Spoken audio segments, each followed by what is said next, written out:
Plant जो सुरू होता आता फक्त पाणी तुम्ही केलेली आहे, इतका मोठा प्लांट पहिल्यांदाच होतोय आणि ज्या पद्धतीने आता तेलाचे रेट्स वाढले, सीएनजी रेट्स वाढलेले आहे, आखाती देशामध्ये जो प्रॉब्लेम आहे, अशा फॅसिलिटी देशभरामध्ये खूप फायदेशीर होऊ शकतात। मला अतिशय आनंद आहे की नागपूर महानगरपालिकेच्या माध्यमातून देशातला पहिला ड्राय डायजेशनच्या माध्यमातून CBG चा प्लांट या ठिकाणी जवळपास तयार झालेला आहे।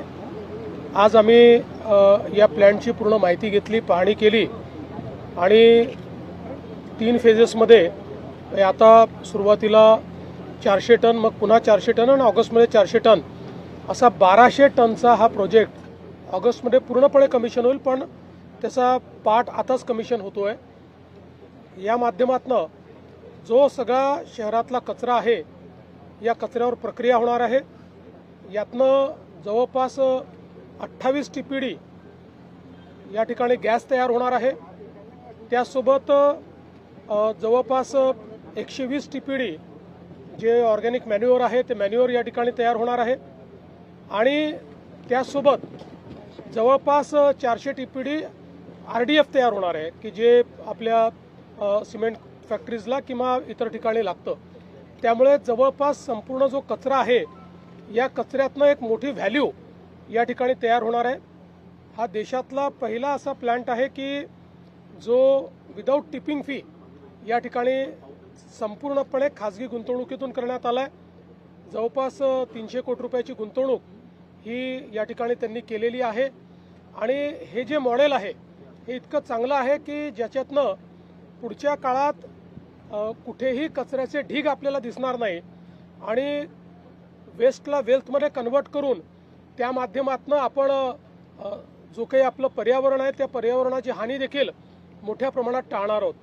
जे वर्षानुवर्ष हा सगळा जो पूर्व नागपूरचा भाग आहे की ज्या भागामध्ये आपण भांडेवाडी म्हटल्यानंतर कचऱ्याचे ढीग आणि वास अशा प्रकारचं जे समीकरण होतं हे पूर्णपणे संपत आहे आणि पुढच्या 3-4 महिन्यानंतर या ठिकाणी वासाचा प्रश्न देखील संपेल आणि जवळपास 6-8 महिन्यात वर्षभरात संपूर्ण ढीग संपून या ठिकाणी अगदी सगळी लँड रिक्लेम झालेली असेल।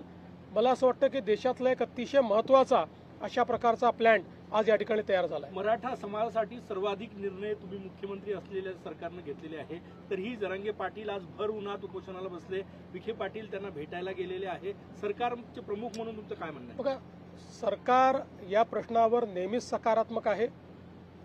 सरकारने वारंवार निर्णय घेतलाय, प्रत्येक वेळी जेव्हा अडचण आली त्यावेळी सरकारने निर्णय घेतलेला आहे आणि या संदर्भात मी एवढंच सांगेन की सरकारची भूमिका पारदर्शक आहे, सरकारची भूमिका सकारात्मक आहे आणि ती भूमिका आम्ही सातत्याने मांडतोय आणि यापुढेही सरकारची भूमिका ही सकारात्मकच असेल। आमचं सरकार सर्व समाजाकरता सकारात्मक काम करणारं सरकार आहे।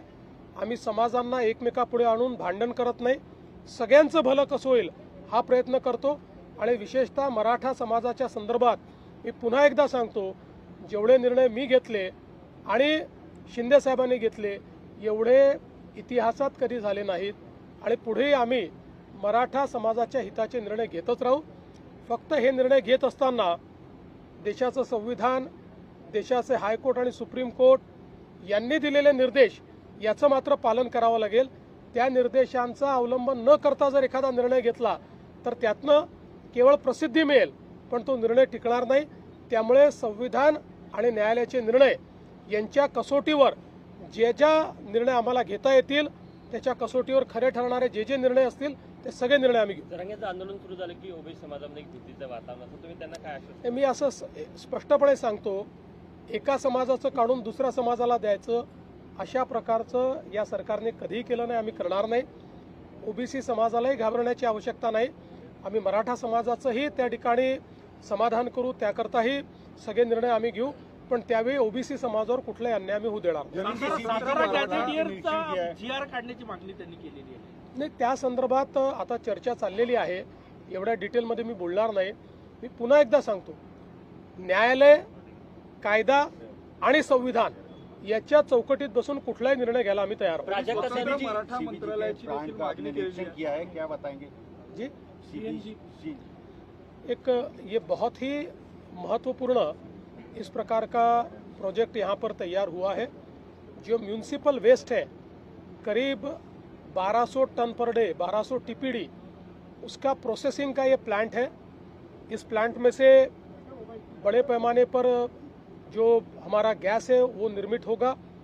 करीब 28 टीपीडी गैस निर्माण होगा, करीब 120 टीपीडी खाद इसमें से तैयार होगा और करीब 400 टीपीडी आरडीएफ इसमें से तैयार होगा।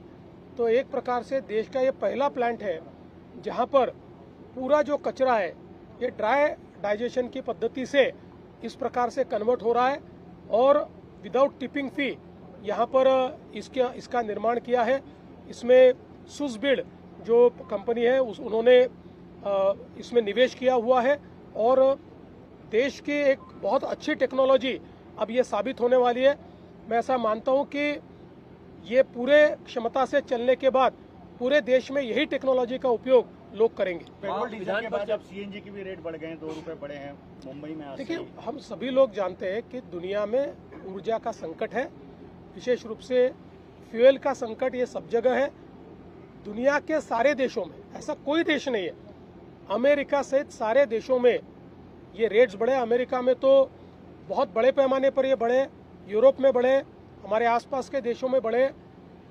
अगर हमको सप्लाई चेन मेंटेन करनी है तो हम लोगों को ज़्यादा पैसा पे करना पड़ेगा। जैसे ही मुझे लगता है कि ये सारा क्राइसिस खत्म होगा तो प्राइसेस स्टेबलाइज होगा। महाराष्ट्रामध्ये पाऊस कमी पडणार आहे.